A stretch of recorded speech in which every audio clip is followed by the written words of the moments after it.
I'm not the kind of person who gets paranoid about government stuff. When they announced the new digital ID app in the UK, I just installed it like everyone else.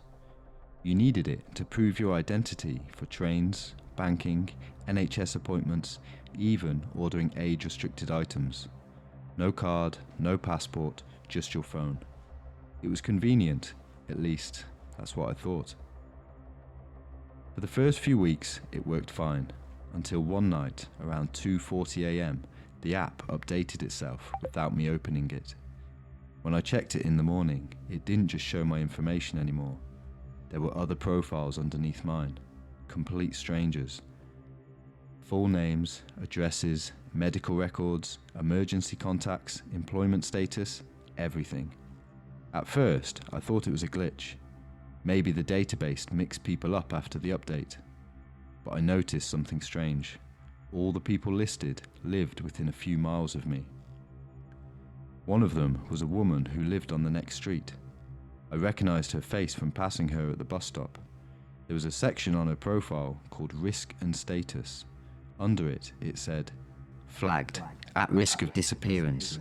Estimated date, 27th of the 1st. It was the 26th. I stared at that for a long time. I didn't know what it meant, but it made my chest feel heavy. The next evening, I heard sirens.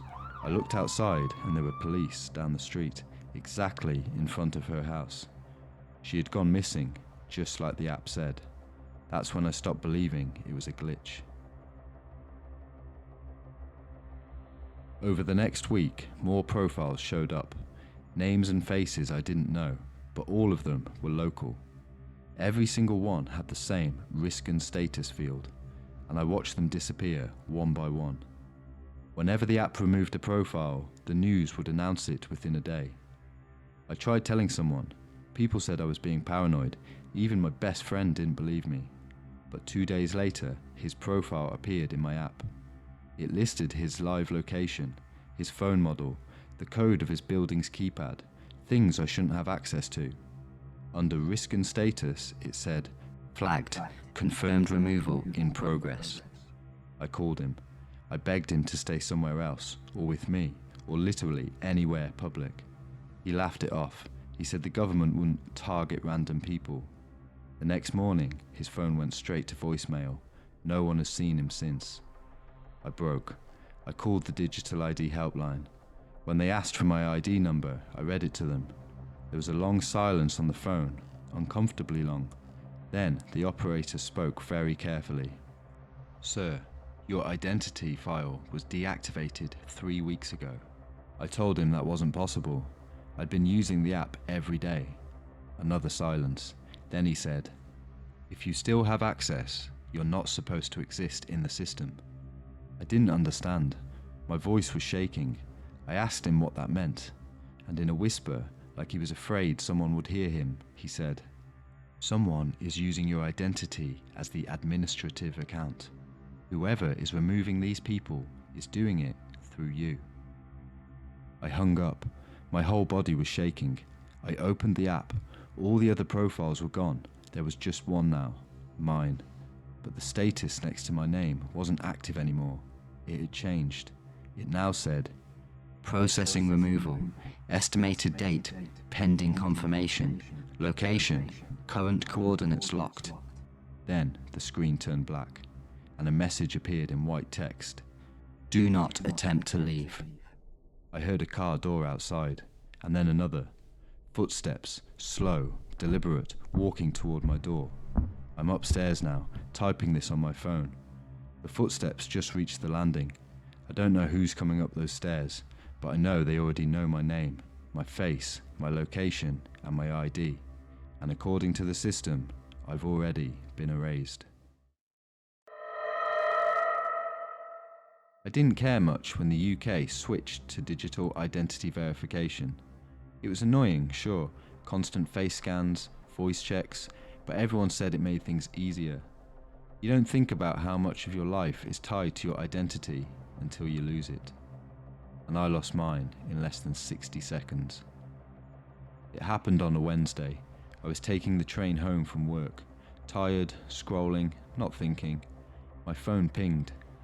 Random verification prompt required. Look forward. Keep a neutral expression. I'd done this 100 times.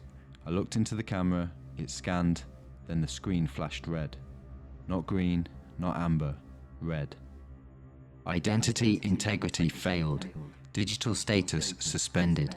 Do not travel. Remain where you are. Assistance is en route. I laughed at first, like it was just a glitch. And everyone else's phones went off at the same time. The entire carriage, a push notification. Be advised, a non-verified individual is present. Maintain distance. Do not engage. The way people looked at me changed instantly. Eyes that had been sleepy and bored were suddenly hard, alert, and afraid. A woman stood up and left the carriage. A man moved his children behind him. Someone pressed the emergency button, and then the train slowed. Not at a station, in the middle of the track. The doors didn't open, but the 4 security officers did. No uniforms, no conversation, no handcuffs, just calm, practiced movements. One of them said, "Sir, your identity has been suspended. Come with us." I don't know what came over me. Maybe instinct, maybe terror, but I ran. I shoved past people, sprinted through the next car, jumped down onto the track bed and climbed the service ladder up to the street. I didn't stop running until I reached my house. I tried to unlock the door. The keypad blinked red. Access denied. My house didn't recognize me anymore. Then I saw movement through the front window. Someone was inside, sitting at my dining table, eating the leftover pasta I'd put in the fridge that morning. Same clothes, same posture. Then they turned, and I was staring at my own face. Not similar, not someone who looked like me. It was me. It lifted a fork to its mouth, chewed slowly and smiled, the exact same smile I've seen in photos. Then it raised my phone, unlocked instantly, verified. I staggered back from the window, shaking so hard I nearly fell over, and then my phone buzzed. Device access revoked. Location flagged. Report to Identity Service Center. That's when I understood. The system didn't think someone was imitating me. The system thought I was the imitation. I didn't sleep for 2 days. I moved constantly. Cheap hotels, public bathrooms, train stations, anywhere I thought they wouldn't scan. But every place has cameras now. Every door has sensors. Every transaction leaves a trace. And every night I heard the same alert. We noticed unusual activity linked to your device. Please return for identity correction. Correction. Not restoration, not verification, correction. On the 3rd day, I tried calling the digital identity support line. I was desperate. I needed someone to acknowledge I was real. The automated voice transferred me to a live agent. I told her everything.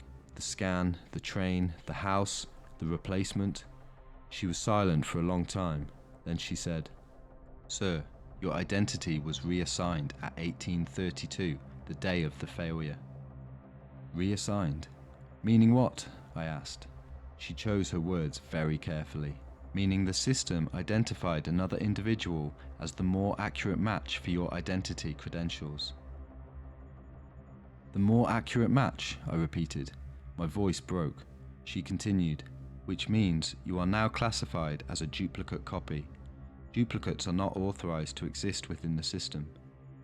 There was a pause, then a final line, almost whispered. "Duplicates are scheduled for removal." The call ended.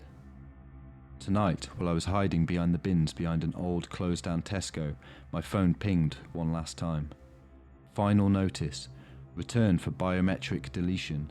Non-compliance will initiate field retrieval. Then my screen went black. My identity, the thing that proves I'm me, is gone. I don't know where to go now. Banks won't recognize me. Doors won't open for me. No one will talk to me. I don't exist. But he does. He lives in my house. He sleeps in my bed. He uses my bank account. He wears my clothes. He laughs in my voice. He is living my life exactly the way I did. But he's not pretending. He's better at being me than I ever was. And the worst part? Sometimes, when I close my eyes, I swear I can hear him. Not yelling, Not taunting, just calling gently, as if he knows I'll eventually stop running. After all, there can only be one. I never imagined how fast a life can fall apart, how fast you can fall apart, all because of a timer on a screen. The digital ID rollout happened gradually. First, it was used for prescriptions, then banking, then employment, then doors locks, vehicle access, even public toilets. By the time anyone realized how much control it had, it was too late. Your identity was your key to the entire world, and mine expired. Not by mistake, not by theft, just lapse. I was supposed to renew it every 90 days, but I forgot. I was a day late. That was all it took. Day 1, I tried to pay for groceries. The screen blinked red. Status inactive, renew now. The cashier wouldn't look at me. She muttered something about policy. I left without the food. No big deal, I thought. Just an update, just paperwork. Day 2, my car wouldn't start. Modern vehicles require ID verification. The message on the dash said, unauthorized operator, lockout enabled. I took the bus instead. Everyone's wrist displays glowed green when scanned. Mine glowed grey. The driver didn't say anything, just waited until I stepped off. People stared like I smelled bad, like I was contagious.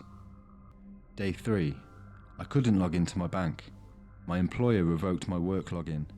Without identity authentication, they said they couldn't legally allow me inside, like I was a phantom, a stray.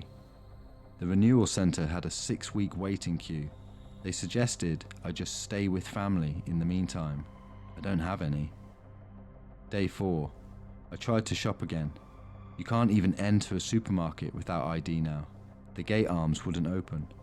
I walked around outside back entrances until closing, watched bins being wheeled out. I waited like a rat. I found a bag with mouldy bread and expired ham, and I ate it on the pavement. People walking past pretended not to see me. Day 5.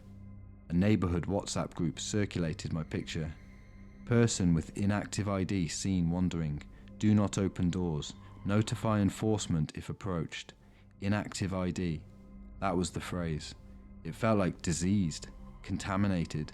I slept behind a garden shed, cold and shaking. Day 6. I woke starving. My stomach felt like it was chewing itself from the inside. I tried to climb a fence behind a restaurant to get to their bins, but my hand slipped. I came down on broken glass. The cut opened my palm from the base of my thumb to my wrist. Skin peeled back like a zip opening. The blood came out fast, too fast. I wrapped my shirt around it, but the fabric soaked through immediately. I stumbled to an urgent care clinic. The automatic doors didn't open. My inactive ID showed up on the scanner. The receptionist didn't look scared, just bored. We can't treat you without verification. Please step aside. I held up my bleeding hand and I begged. She pressed a button under the desk. I heard locks engage. Day 7. I don't know how I made it to the woods. The cut is infected now. The skin is swollen and purple. It smells rotten. I can see threads of yellow tissue pushing through the split. I know gangrene when I see it. My body is decaying while I'm still alive. I haven't spoken to another human being in days. Not really. Not as a person. Not as someone with a name. I'm a non-person, just a thing. My digital ID expires and suddenly I'm not a citizen. Not a neighbour, not a patient, just meat taking up space. Final entry. I hear drones above the trees now. They call it retrieval. Resettlement for those who cannot reintegrate. No one comes back from resettlement. They don't ask questions. They don't check circumstances. They just collect you. I used to think the ID system protected society. Now I understand the truth. The system wasn't designed to recognize identity. It was designed to decide who deserves to be human, and I failed the test. I think I'm ready for them to find me now. I'm so tired. I used to think wrongful arrest only happened in films, or to people with something to hide, not to someone like me, not to someone ordinary. I was on my lunch break, walking back from Tesco with a meal deal, a sandwich, crisps and a Coke, when my phone vibrated. A standard identity sync check notification. They were normal, random, quick face scan, sometimes a voice prompt. I lifted the phone, looked straight into the camera. The screen glitched, then it turned red. Identity error. Match found. Priority warrant. Do not move. Assistance en route. I actually laughed. I thought it was a bug. Then everyone else's phones went off. Dozens of alerts, shrill, simultaneous. The whole street looked at me at once. Public safety notice. Armed and dangerous individual identified nearby. Maintain distance. People stepped back. Someone dropped their coffee. Mothers pulled their children behind them. I tried to speak, to explain, but the words came out thin and strangled. It's a mistake. It's not me. No one listened. 2 police vans turned the corner. Not normal patrol. These were tactical response. They fanned out around me like a hostage situation, guns drawn. I froze. One officer shouted, "Get on your knees now!" I did, put my hands up. My sandwich fell out of the bag and hit the pavement. They cuffed me so tight my wrists bled through the skin. Threw me into the van. No questions, no rights read, just silence. I kept saying it wasn't me, that there'd been a mistake. No one even answered me. They brought me to a processing centre. No windows, no clocks, everything white and stainless steel. I sat chained to a metal chair, a single camera pointed at my face. The speaker crackled above me. Confirm your legal name. I did. The voice responded. Identity does not match. I said it again, but louder. Identity does not match. I started crying. My throat burnt. Identity does not match. Begin correction procedure. The door opened. A doctor walked in wearing surgical gloves. No emotion in their face, like they'd done this thousands of times before. They didn't ask questions. They didn't verify anything. They just said, "Hold still." 2 guards pinned me down. I screamed and thrashed and begged, but they didn't react. The doctor took a small metal device and pressed it against my cheekbone. I smelled burning flesh before I felt the pain. They were removing my biometric markers, erasing me, reprogramming my identity to match the criminal profile, because the system had already decided I wasn't me anymore. I don't know how I got free. I think adrenaline does things to your body you wouldn't believe. My hands were still cuffed, my face was bleeding, and my vision blurred, but I ran. I ran until my lungs tore, until I collapsed behind a skip in an industrial estate. I checked my reflection in my phone screen. My cheek was blackened flesh, blistered and raw, skin literally burned into a new shape. They had already started reconstructing me, rebuilding me into someone else. Now, my digital ID won't unlock anything. Doors, food, money, I am a ghost. But I looked up the criminal I was mistaken for. He was the same height, same build, same blue eyes, same birth hospital, and the same month. There was never a mistake. The system simply decided one of us had to be the criminal. It chose me. He gets to live my life now, in my home, with my job and my face. And I'm out here, hunted, becoming him more every day. My skin healing into his features, my identity overwritten, and there's one last notification still flashing on my phone screen. Correction in progress. Please return for completion. I think by the time they find me again, I won't even remember who I used to be.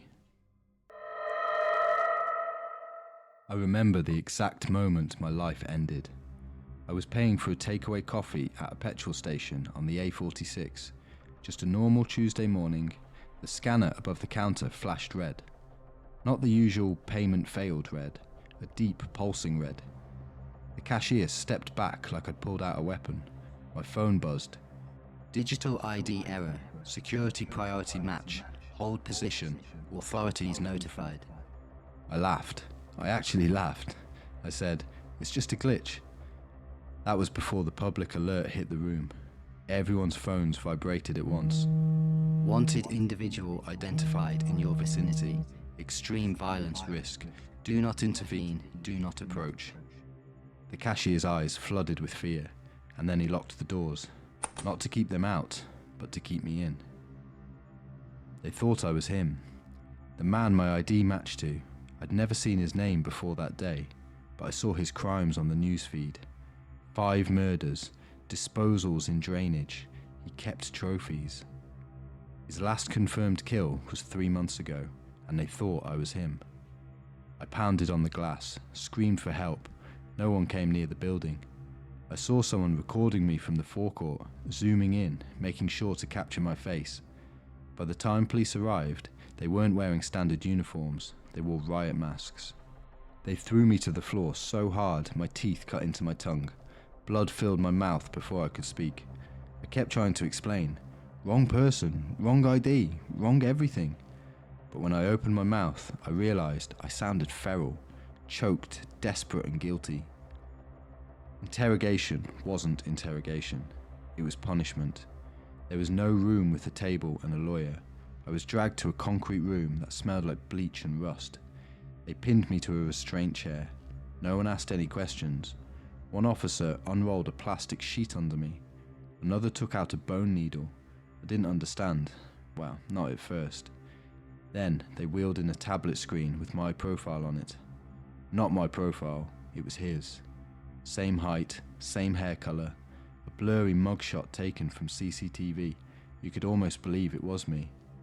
One officer said, "We need to confirm identity through scar verification." Scar verification? They were going to compare the killer's scars to my skin, which meant finding out if I had them, which meant cutting me open to check. I kicked, I screamed, and I begged, but they didn't listen. The first cut was across my thigh, deep enough to expose muscle fibers. I felt the blade scrape the bone. The officer checked the wound like he was examining butchered meat. No femoral scar match. Continue. They worked upward. Ribs, shoulder, back. The pain was so intense, my vision went white. My voice broke. I vomited on myself. They let it drip through the chair grates like it happened every day. And every time they didn't find a scar that matched the killer, I thought it was over, but it wasn't. They assumed I must have surgically removed them. And then my soul broke when they brought her in. It was my sister. They dragged her into the room in handcuffs, mascara running, barefoot. She kept saying my name over and over, like the words could fix reality. They forced her to look at me. The officers said, "We're giving the family a chance to identify the real person before processing." Processing? More like execution. He asked her, "Is this your brother?" She looked at me, like really looked at me. My face was swollen, my blood was pooling on the floor, my voice was gone. And then I saw it. Doubt. Because what she saw didn't look like her brother anymore. It looked like a killer. That's when I realized something horrifying. They weren't proving I was guilty. They were destroying my identity until guilt was the only explanation left. Minds break long before the bodies do. She hesitated, just for a second, but it was enough. They took her away, screaming, and then, my phone, still in an evidence bag on the desk, lit up. The screen corrected itself. A system update. Identity error resolved. Profile mismatch cleared. Restoring access. Everyone froze. The officers stared at the screen, then at me. Not with relief, but with disgust. Because now I wasn't a murderer. I was just a mistake. A paperwork inconvenience. Something they'd have to explain. There was no apology, no treatment, no statement. They cut me out of the chair and left me on the floor. The last thing the lead officer said was, "File it under voluntary resistance," meaning this is my fault. I crawled out of that building half conscious, no escort or no transport, just released into the world I no longer fit into. Now I live like the man they thought I was. No job, no ID, no access, no trust, no family. And the footage of me screaming in that petrol station, it's still online. People comment, "You can see the evil in his face. He definitely did it. This is why we need the system."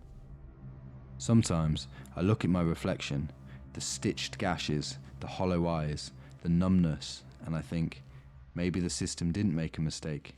Maybe it made me. I got my digital ID like everyone else. Linked it to my bank account, health records, workplace login, travel access, all of it. It wasn't optional anymore. The app had a new feature rolled out 2 months ago. Behavioral projection. Predictive safety modeling based on patterns. Basically, it claimed it could forecast crimes before they happened. Everyone laughed about it, called it Minority Report for real life. But last week, my app started giving me notifications. Not things I'd done, things I was going to do. It started small. You will miss work tomorrow. Status, likely. I shrugged it off as a glitch. I went to sleep and woke up to a fever so bad I nearly passed out. I did miss work. Strange coincidence, I thought. Then another. Your relationship will end soon. Status, very likely. I showed my girlfriend as a joke. She didn't laugh. She stared at me like the phone knew something she didn't want to say. We broke up 3 days later, not because of the app, but because she said, "You're not the same person anymore." But then came a new notification. Not a prediction, a warning. Rejected violent crime. Severity level, high. Time frame, within 10 days. I actually dropped the phone. I've never been violent. I barely raise my voice. The idea of hurting someone makes me nauseous. I tried to disable the feature, but I couldn't. There was no off switch. 2 days later, when I woke up, there were new logs in the app. Events it claimed I had done, time-stamped in the future. 4:17 a.m. You followed someone home. 4:21 a.m. You entered their building. 4:25 a.m. You forced the door. 4:26 a.m. You began the attack. I stared at the screen so long I stopped blinking. I didn't sleep that night. There were even GPS tracks, routes I hadn't taken, locations I'd never seen, as if I was living a second life while unconscious, or being rehearsed in some version of myself I couldn't access. I reported it. Police didn't ask questions. They didn't let me explain. They just scanned me. And when the scan finished, the officer stepped back. His hands went to his holster, and he said, "Sir, the app is never wrong." I kept shaking my head, crying and repeating, "I didn't do anything." He replied, "Not yet, but you will." They put me on a preventative risk order, which basically means no alcohol, no public transport, curfew at 8 p.m, mandatory surveillance mode, cameras always on. I am being watched for a crime I haven't committed. But here is the worst part. The app updated again last night, and it didn't just show logs or predictions. It showed a video, footage of me, walking, following, entering, the look on the victim's face, the weapon in my hand, the struggle, and the blood. The footage looked real, the lighting and the angles, the sounds, like it'd been recorded, not rendered. But I have no memory of it, none. And the time stamped, tonight, 1:14 a.m. That's in 3 hours. I am sitting in my flat, lights off, trembling, phone face down, trying not to move, trying not to be a monster, trying not to become the future the system has already written for me. But the urge, there's an urge I didn't used to have, a hunger behind my ribs, a pulse under my skin. Like I'm not on my way to committing violence, like I've already done it, and time is just catching up. The app just vibrated again. I don't want to look. I'm looking. Imminent action window has begun. Please proceed. The instruction isn't a warning anymore. It's a command, and something deep in me wants to obey.